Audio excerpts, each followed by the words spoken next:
Good morning, children. This is your geography class. We are studying the chapter Mineral and Energy Resources, Part 2.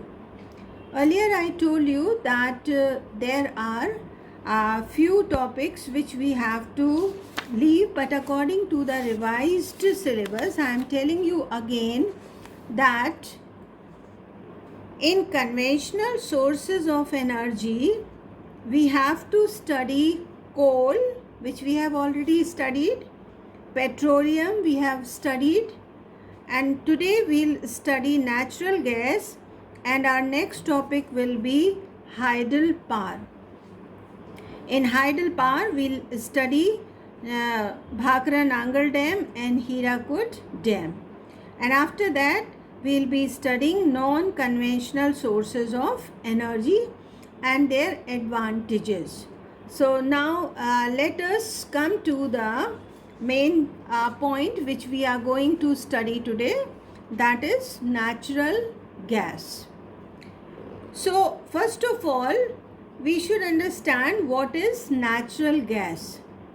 Natural gas is a gas which consists of mainly methane, right? So it is created in two primary ways as it is written here, right? The first way is biogenic mechanism and the thermogenic gas. But we have to learn only this much, that natural gas is a gas which consists of mainly of methane, right? So when we drill petroleum, right, that natural gas is also comes out, or it is also harnessed or drilled. So this natural gas is an energy resource, and there are few things about natural gas. The first thing is that this natural gas is created in landfills. What are the landfills? Where the waste of a city is dumped. That area is called a landfill and is often harvested to be used for fuel, right? So all the waste material, actually the biodegradable waste, is dumped in a pit and the pit is covered. After some time, when it is opened, then the methane comes out, or it is captured, and this gas is utilized for fuel. Then it is also created inside the earth at great temperature and pressure conditions from the buried organic material. Again the same thing comes here, children, but here these pits are very deep, right, children? So it is produced by the organic waste. Let us see that which authority of India deals with the distribution of natural gas. So that is called GAIL. What is GAIL? G for gas, A for authority, right? I for India, and L for limited. So this is Gas Authority of India Limited. It deals with natural gas and its distribution. So we see here that a very large percentage, that is 3/4 or 65% of the gas, comes from Mumbai High. You know, children, that Mumbai High is an offshore oil field, and I told you, children, that natural gas is taken out from the same fields from where the oil is drilled. And only 35% is produced by Assam, Tamil Nadu, Tripura and Bezain. Bezain is also an offshore oil field. Assam is known for petroleum wells, right? In Tamil Nadu there are some river basins, right? Okay, now what are the advantages of natural gas? It's written here that natural gas is a renewable resource because it is made by organic waste and it never comes to an end. So it is a renewable resource. Then next thing is that it can be created in the landfills. I have already explained you what are the landfills. So it can be created in the landfills from degradable matter or organic matter in trash. So it is cheaper because the raw material is cheap. So this is also cheap. Then natural gas can be efficiently and safely stored. So there is no problem of storing. Next point is it is considered to be environment friendly. Why? Due to its low emission after burning when it is used as a fuel at home. Though it leaves some gases which are not environment friendly, but then too we can say it is emitting less gases, so we can say that it is environment friendly. Then this gas is used, and we all are using it at home as LPG, means liquefied petroleum gas, and as a fuel for vehicles, that is CNG or compressed natural gas. So all these are, we have seen that all these are the advantages. But this natural gas has some disadvantages also. So let us discuss the disadvantages too. First is, like other fossil fuels, natural gas still does create greenhouse gas emissions. Though we have discussed that it is environment friendly, but it leaves some gases which pollute the atmosphere. So this is the drawback. Next point is it cannot be used at large scale.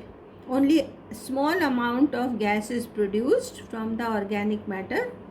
Next point is natural gas is highly volatile, means it can change into vapor or it can change its form, and then it can be dangerous if handled or transported carelessly.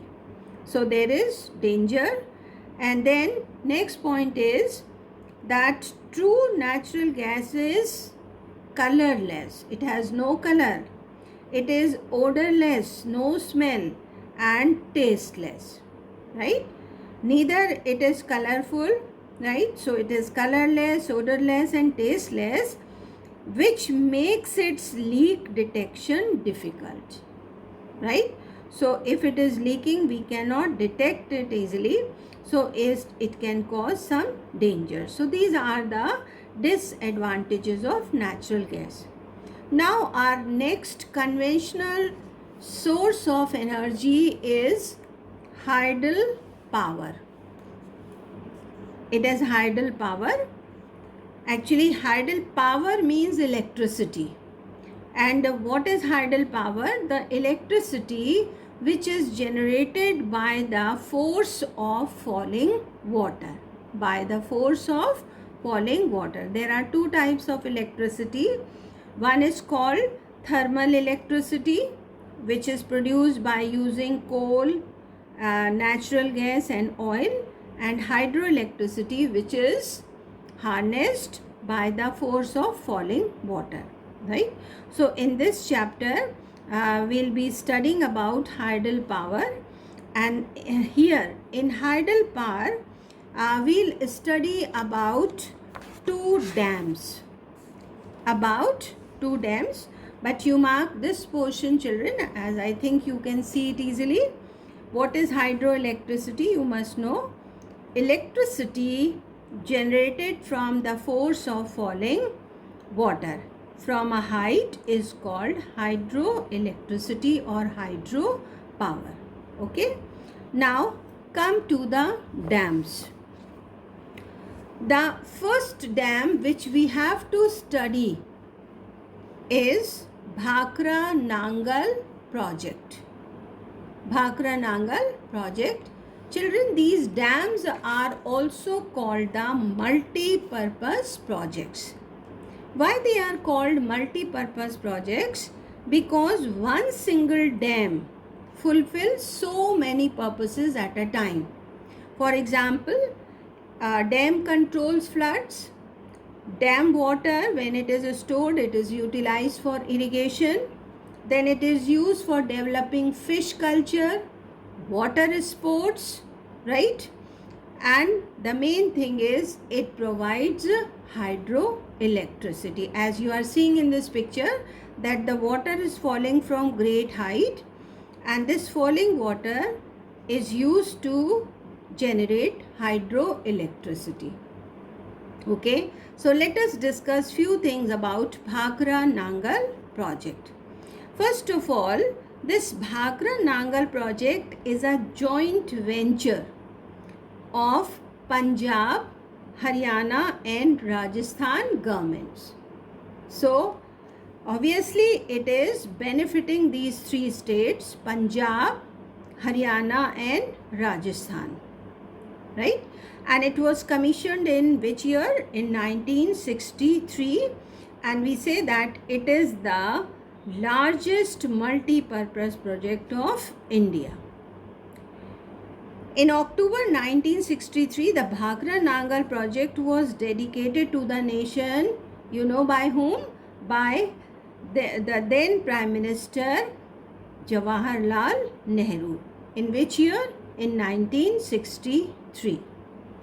Bhakra Nangal Dam, which is 741 feet or 226 meters high, is one of the highest dams in the world, right? So it has earned a name in the world. We call it the highest gravity dam. Now location, where is it located? Bhakra Nangal Dam is constructed across river Satluj, which is a tributary of river Indus, right, at the site of Bhakra Gorge, where the water is falling from great height, in the Shivalik. Shivalik means the lowest part of Himalayas, about 80 kilometers north of Ambala city. So this is the location of Bhakra Nangal. You learned the river's name, it is Satluj, right? Where it is located? It is located near Bhakra Gorge in Shivalik range of Himalayas, which is very close to Ambala city. Now there are some dams which are very famous, which are constructed on it. The first dam is Bhakra Dam and second dam is Nangal Dam. So we call it Bhakra Nangal project, right? And third dam is Pong Dam, which is on river Beas. And children, there is one more thing. Behind this Bhakra Dam, there is a huge reservoir whose name is Govind Sagar Lake, because it looks like a sea. So we call it Govind Sagar Lake. Next things, we have already discussed that which states are benefited by it. So again I am repeating that Punjab, Haryana and Rajasthan are mainly benefited by Bhakra Nangal project. Next, let us discuss the benefits of Bhakra Nangal Dam. Okay, so what are the benefits of Bhakra Nangal Dam? First of all, this project's main purpose is the generation of hydro power or hydroelectric power. So this is the first benefit, and this electricity is supplied to the same states, Punjab, Haryana, Rajasthan and even Delhi. Then come to this point, this project has helped in controlling floods. So another benefit is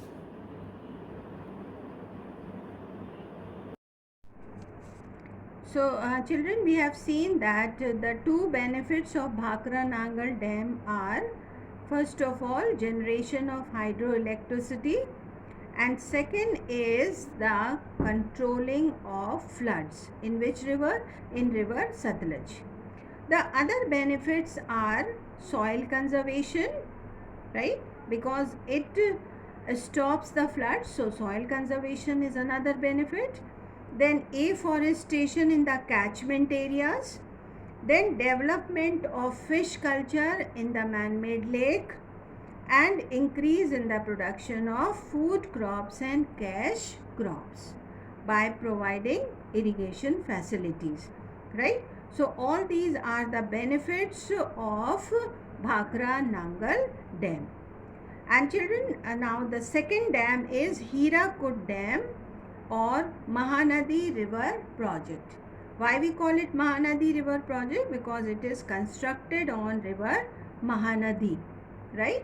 So let us discuss it. The Hirakud Dam, which is also called Mahanadi River Project, is built across river Mahanadi, which is 15 kilometers away from Sambalpur in the state of Orissa, right? So it is in Orissa. River is Mahanadi and near the city Sambalpur, right? So you learn these things. This dam was also inaugurated by the Prime Minister Pandit Jawaharlal Nehru on 13th January 1957, right? Okay. Now, where is it located? Though we have already seen the state, the city and the river, but again we are going to discuss it. So, Hirakud project is located in Odisha in the lower valley of river Mahanadi, and the river has its source. This river, which river? Mahanadi river has its source in Mekal hills of Madhya Pradesh, right? So this is the main river where it is constructed, and it is the world's longest mainstream dam, right? And it is 4,800 meters long. It is the world's longest dam, okay? And these states, Odisha, Chhattisgarh and Madhya Pradesh, are benefited from this project. Now, what are the benefits? We shall see, but let us see the powerhouses. Powerhouses, because hydroelectricity is generated. So let us see the powerhouses. So there are two main powerhouses, the Hirakud powerhouse and Chiplima powerhouse. So these are the two powerhouses. Now come back to dams. Mahanadi is one of the largest river of India, and the main purpose of this dam is to control floods. So the first benefit is controlling the floods, right children? And now come to other benefits, come here in this paragraph. Here you are seeing more benefits. This Hirakud project makes valuable contribution to industrial development of Odisha, right? Because it supplies what? It supplies hydroelectricity. Other benefits are soil conservation in the Mahanadi Valley, fish culture and water sports. Plus it controls floods in Mahanadi, which we have already seen. Plus children, it is a source of tidal power. It produces hydroelectricity. So these are the benefits children. Okay. Now the last part of conventional sources of energy is in your book is nuclear power. But actually children, nuclear power has been added in non-conventional sources of energy. But as in your book, it is in this part, right? So we shall complete it. First of all, we have to see the raw materials or the atoms which are used to make nuclear power. So, at the core of each atom, there are two types of particles. Which particles are used? Neutrons and protons that are held together. And nuclear energy is the energy that holds neutrons and protons. Okay, nuclear energy can be used to produce electricity. So the main purpose here is the production of electricity. The main raw material which are used for the generation of atomic energy or nuclear power are uranium, plutonium and beryllium and thorium. Again I am repeating, uranium, plutonium, beryllium and thorium. These are the raw materials used for the generation of nuclear power. Okay, so this uranium is available in the copper belt of Bihar and the rocks of Aravalli range in Rajasthan. So we can say that uranium comes from Bihar and Rajasthan. Then the monazite sands of Kerala or on the Kerala coast contain thorium, but thorium has to be converted in uranium to be used as a nuclear power. This is for your knowledge. You learned the names of the raw material. Okay. Children, this nuclear power generation requires technical know-how or technical knowledge which India has achieved lately. Most of the nuclear power stations have been constructed near the sources of water. Why near the sources of water? Because it is required for cooling purpose, right? Now let us see the nuclear power stations in India. It is also for your knowledge, children. You must know the names of nuclear power stations. So first one is Kalpakkam. It is in Tamil Nadu. Next, Rana Pratap Sagar in Kota, Nerora in Uttar Pradesh, and Kakrapara near Surat in Gujarat. Okay, so these are the nuclear power stations in India. What are the advantages? Here we have to learn only the advantages, not the disadvantages, right? So first advantage is the generation of power, electricity through nuclear energy reduces the amount. Again I am repeating because you could not see. The generation of power, electricity through nuclear energy reduces the amount of energy generated from fossil fuels, coal and oil. You know, children, that the energy when it is produced from coal and oil, or it produces some greenhouse gases and pollutes the environment. So in place of coal and oil, now the scientists are producing energy by using nuclear power. Okay. Then another advantage is that less amount of fuel, very less amount of fuel is required to produce huge amount of energy. Second advantage. Third advantage is that the production of electric energy is continuous. It is never stopped. So it reduces the price, right? Which price? Of other fuels such as petrol. So 3 advantages. Now next is, it is an alternative to fossil fuels. We have already discussed fossil fuels like coal, petroleum, right, and even natural gas. Then this means nuclear power benefits the situation of global warming and global climate change. Means it does not create global warming, right?